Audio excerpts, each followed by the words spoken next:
Hello, welcome to the James Hall Museum of Motoring. That's my job. Sorry, then best you lead the way. James Hall Transport Museum opened in 1964 in collaboration with the City Council. A wonderful museum where visitors young and old will find something that will fascinate and resonate with them. This is clearly where it's at. Sharon, you are the front line. Yes. I walk in. In fact, I was standing in your position and you told me you're in charge. Tell me what you do here on a daily basis. I'm a museum guide. I welcome school kids. I welcome everyone that walks into the museum. And especially with young kids, they're very excited. Some haven't heard about the museum, especially with old people as well. So who's got a bigger smile, young kids or older people? Children. Are you sure about that? Yes. What about the 70-year-olds that come here and say, I used to own that, I used to own that. That's what I remember growing up. Okay, we do find them. There is some older guys in the museum right now walking around, and the uncle was saying, you know what, I've been on the farm. He was, was explaining about the farm and what they had on the farm, the buses especially that went around town. What is so clear for me walking around is there's an energy, there's a pride, Yes. there's a passion. Yeah. This museum means a lot to the people involved with it.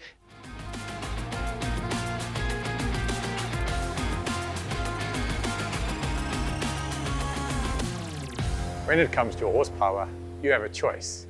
You have horsepower or you have kilowatts. When last were you privileged enough to see a classic, beautiful green Mercedes like that? A red Porsche, even a beautiful parking meter. Look at this incredible white Opel Kadett. Not to mention the classic Love Bug. These are incredible, incredible classics we're looking at. It really does take a team of passionate staff to keep this collection looking so pristine. We spoke to Mandla to see what it takes to keep this collection looking so beautiful. I'm with Mandla Nkomo, assistant curator at the museum. Mandla's been with the museum how many years? For almost 18 years now. Incredible. Now, as I said, I've been walking around for an hour. Share with our viewers, how many pieces are there in this museum, roughly? Roughly more than 3,000 pieces. I don't think people understand just how much is here to see. The categories, what have we got here to show our viewers? Okay, when you get into the museum, the first place you will get to is the animal transport, which is where transport started. And then we have got our early motoring section. And then we've got our steam vehicles enclosure. We've got our bicycles. We've got a car hall, which has got a lot of cars. And we've got emergency vehicles, buses, trains, trams, and a whole broad spectrum of mainly transport, land transport items. What is very clear, whether you're young, old, in between, older, there's something here that's going to interest you. Yourself personally, what is your favorite piece here? Well, my favorite piece will be the two Model Ts. I love Model Ts for some reason. I'm not sure why, but... Do you remember the joke about a Model T4? They said you can have it in any color as long as it's black. 100%.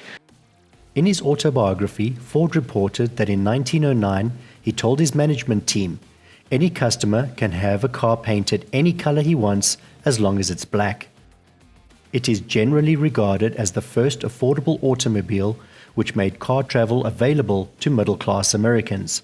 The relatively low price was the result of Ford's efficient fabrication of components, running an assembly line instead of producing expensive individual handcrafted vehicles.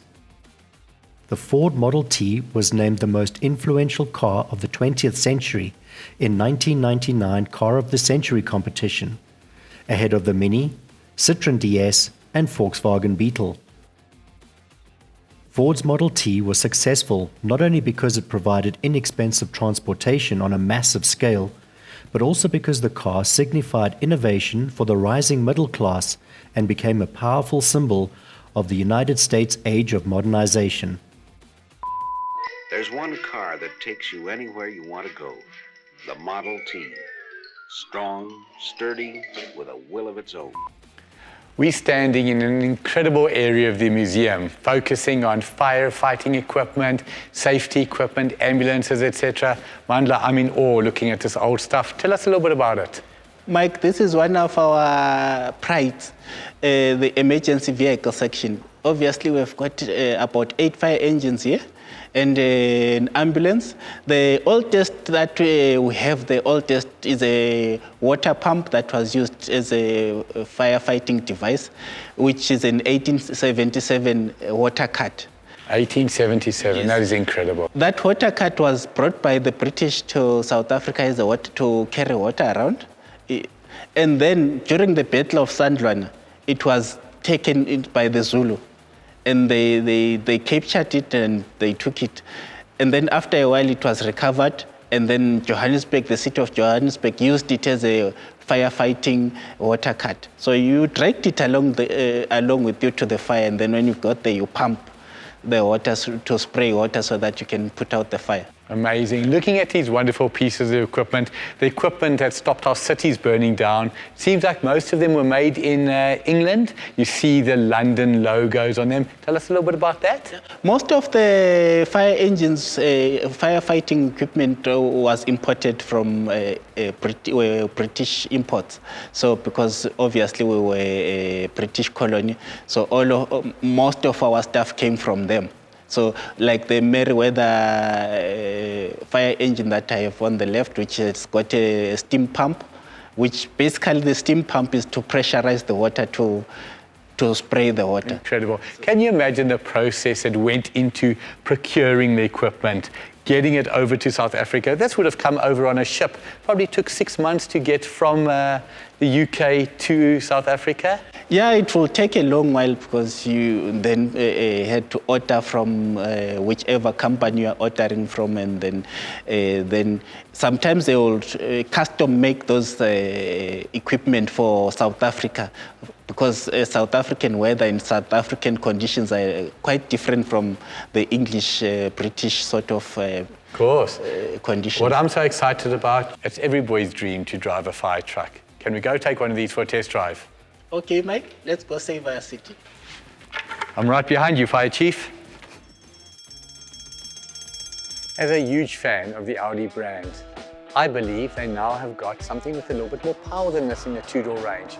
I'm keen to see what it is. As a petrol head, it's amazing to know that there are people in this country and around the world who spend so much time and effort to make sure collections like these are around for us and future generations to enjoy.